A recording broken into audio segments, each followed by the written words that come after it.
it's time to look back on Saturday evening in Simple Stadium, where Clare's 125 to 17 point victory over Tipperary, coupled with the win for Limerick against Waterford yesterday, means the top three in Munster is now decided, just the order to be sorted out on the final day. So Cork, Limerick and Clare all out into the All-Ireland series. Tip and Waterford just out full stop for 2026. Joining us to look back on that game is Derrick Dormer. Fantastic night in Thurles. First of all, it was great to be a Clare person down there, I have to say. Your assessment of the performance overall? The performance was exactly what we've seen from Clare 99 out of 100 times. They brought the fight, they brought contact, they worked like dogs there. They just worked, and it was a performance based on the hurt of the previous 2 weeks. I mean, I spoke, we were there, we spoke with the players afterwards, and that was the overriding message. They were embarrassed.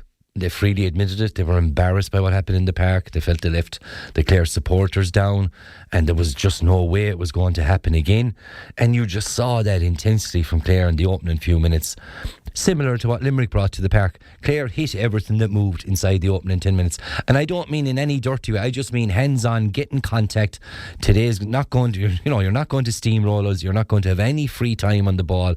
And we just outworked. We had more huge desire, more hunger. And Tipperary seemed like we were 2 weeks ago, just stuck to the floor. And the writing was on the wall a long, long way out. And I suppose that in introspection that the management took on, I thought it was very telling after the game that Brian Lohan said that they felt they had to take responsibility for it. They made the 3 changes, brought back in John Conlon and Davy Mack from a defensive perspective. Big calls to make, but ultimately worth making. Yeah, and the right calls to make. And I suppose, sometimes it's horses for courses. And I kind of had a feeling that Tipperary would revert back to the sweeper that won them the All-Ireland. And by doing so, that meant that Clare had a +1, whether we liked it or not. But John Conlon was just the perfect man in the perfect role for this Clare defence. And it showed, Sean Rain and Dermot Stritch, the work rate, Tony Kelly, they were all coming back to field. Whatever about systems, whatever about whether you're playing a sweep or a +2 or you're going man on man and whatever else. Work rate. You go looking for work. And the Clare hurlers went looking for work on Saturday evening. They went to find a tip jersey, find the man in possession, make contact, overturn the ball, and just desire. And when you have that, and you have that work rate, intensity and desire, well then you're going to perform. And if you perform with the forwards, with the pedigree and the top quality hurlers we have, if Clare perform, Clare inevitably win. And that's what we've seen over the last decade. With the exception of Limerick, who I've often said are the greatest team in the history of the game, but we're the team that consistently put it up to them. And now it's 3 top teams now in the country, and isn't it great that we're one of the 3? And that's been not disrespectful to anyone else, but that's just stating it is how it is. Clare, Limerick and Cork are the 3 top teams in Ireland. We just happen to be in the same province. I thought there was a marker laid down early after the hit on Mark Rodgers, which we'll get to in a minute as a standalone discussion on maybe where that type of tackle needs to be cut out of the game. But immediately the Clare, and I spoke actually to Shane O'Donnell about this afterwards, the Clare reaction to that hit, it was like, you're not doing that to us today, lads. Yeah. This is a marker laid down here. Whatever has to happen, has to happen. We are the big dog in this house tonight. Absolutely. And that was... look, that has to be looked at, as you said, like that really does. But it did rouse everybody again. And you don't want a negative thing to rouse you, but sometimes it does. I thought it was an awful challenge. I really did. I thought it was a straight red all day long for me. And I was...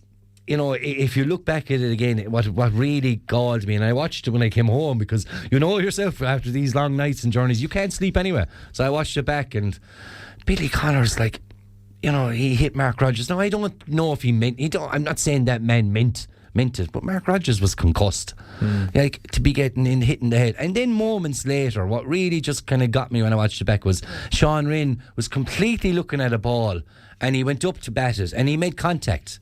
And Willie Connors ran 40 yards over and made this leap into the air. Leap into the air about 10 feet in front of the referee, demanding a red card. And he lucky to stay on the field himself a minute earlier. So all that sort of stuff, that needs to be cut out of the game. And I do think for the safety of player welfare, it's a big, it's constantly being talked about.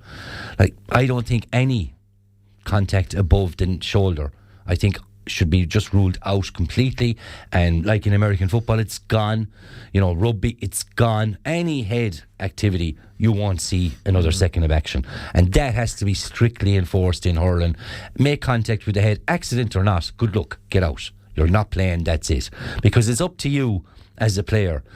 You're the most skillful hurler in the country. To play at that level, inter-county elite level, you have skills that the rest of us can only dream of.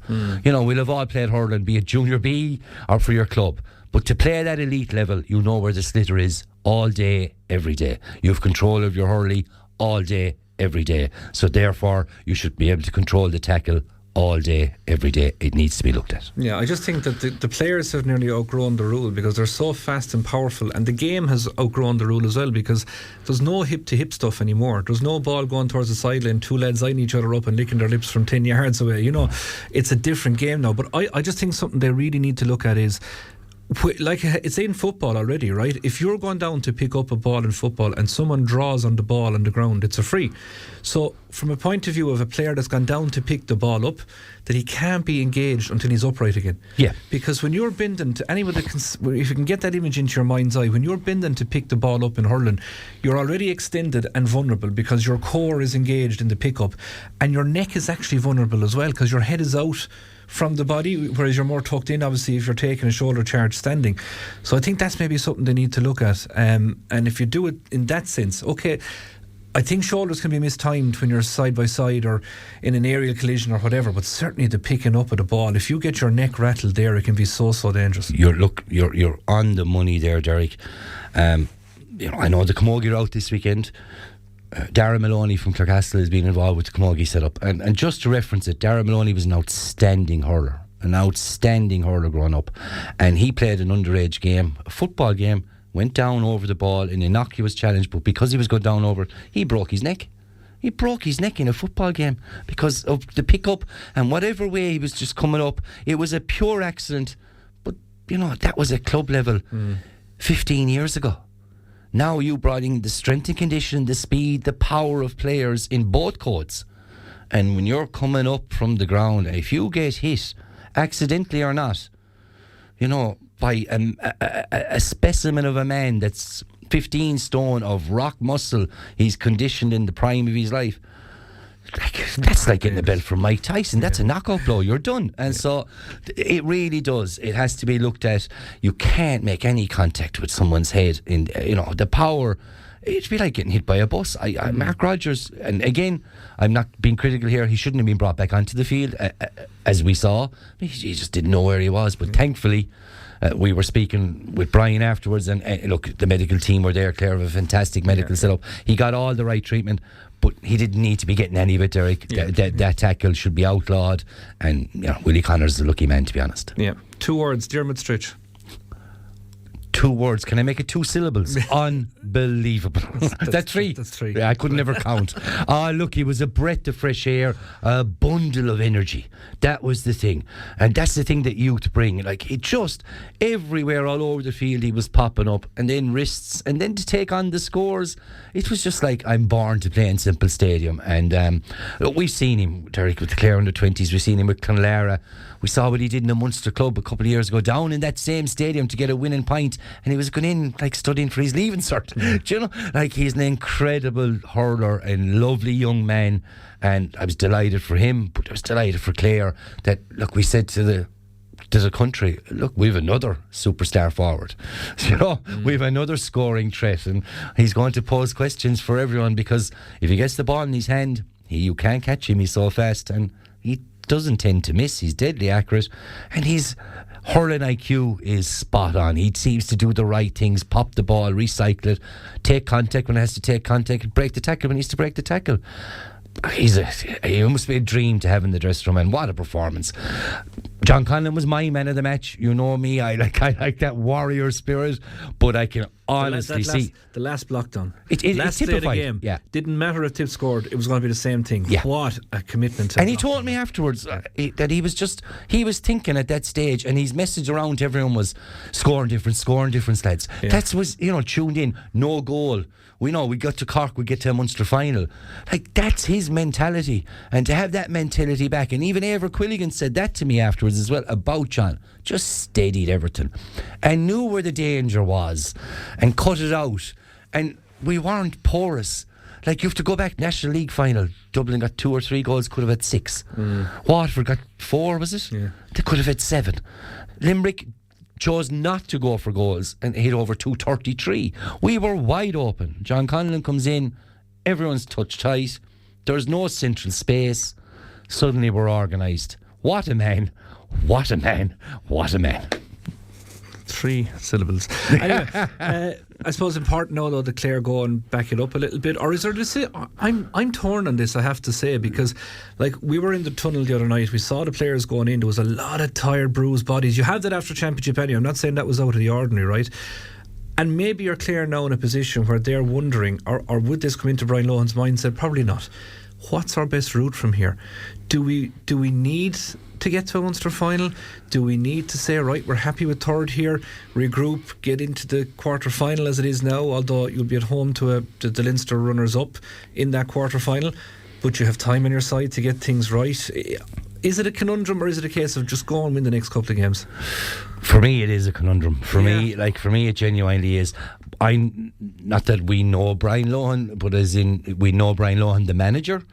And Brian Lohan, the manager, certainly wants to win every game. He has shown that throughout his time. We see how that in the National League this year in the 1B with somewhat really strong teams against weaker opposition, but it didn't matter. We were making a marker, we were getting hurling into our players. We want to win every game. So I'd imagine he will. But I'd also imagine there'll be a sense of cleverness about it. Like, big ask to go to Páirc Uí Chaoimh 7 days after what we had to do, because that was do or die. Yeah. And John Conlon referenced that to me too. That was a Munster quarter final that way Clare were viewing it. Knockout hurling. Now you can treat Cork game as a Munster semi-final. A 4-point diff, just for people that may not be aware, but a 4-point win for Clare will put them through. Anything less doesn't, anything more still does, obviously 4 or more.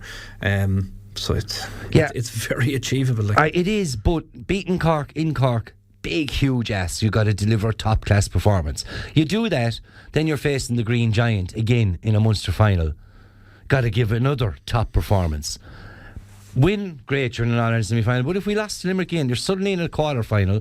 You've had 2 mammoth tasks. Yeah. The body wears down. It is a balancing act, but that's why they're the managers and we're the pundits. And just think, because we're very short on time, but just I'll finish up on that point that you ultimately end up in the same place from losing a Munster final as you do from finishing in third since an All-Ireland quarter-final. But we'll park that perhaps, because there's another preview to come on Friday here on Morning Focus ahead of that Cork game, when we'll get and dive more into it.